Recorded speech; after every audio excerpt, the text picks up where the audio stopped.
Hey guys, welcome back to our channel. তো guys, আমি বলেছিলাম বোনের অন্নপ্রাশনে যাব, মা বাড়িতে যাব, মামির মেয়ের অন্নপ্রাশন আছে। তো গাইস দেখো, আমরা রেডি হচ্ছি বেরোনোর জন্য, শেরাওয়াফুলিতে যাব সেই কারণে। তো দেখো গাইস, টোটো এনে দাঁড় করিয়েছিলাম, সেই কারণে টোটো এসে গেছে। টোটোতে করে আমরা উঠে শেরাওয়াফুলির দিকে যাচ্ছি।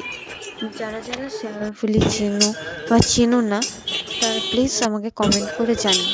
তো গাইস দেখো, দেখতে দেখতে আমরা শেরাওয়াফুলি পর্যন্ত পৌঁছে গেলাম। তার কিছুক্ষণ পর আস্তে আস্তে প্ল্যাটফর্মে ঠাকুমাকে আমি আর বোন নিয়ে তুলে এলাম। তার কিছুক্ষণ পরই ট্রেন এলো, ট্রেনে উঠলাম। ট্রেনে ওঠার পর আরামবাগ স্টেশন এলো, আরামবাগ স্টেশনে নামলাম। আরামবাগ স্টেশনে নেমে দিদা দেখি গাড়ি নিয়ে দাঁড়িয়ে আছে।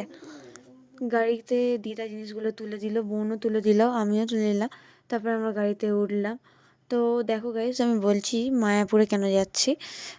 বললাম পুচকুর অন্নপ্রাশন আছে, সেই জন্য মায়াপুরে যাচ্ছি। মায়াপুরে যে স্টেশনে বেশি লোক থাকে না, সেই কারণে আমরা আরামবাগ থেকে মায়াপুরে যাচ্ছি। তো গাইস দেখো, আমরা আমাদের গন্তব্যস্থলে চলে এসেছি, মা বাড়ি থেকে চলে এসেছি। তো ঠাকুমা যাচ্ছে আর সুতোর মাথা ফাতা খারাপ হয়ে গেছে।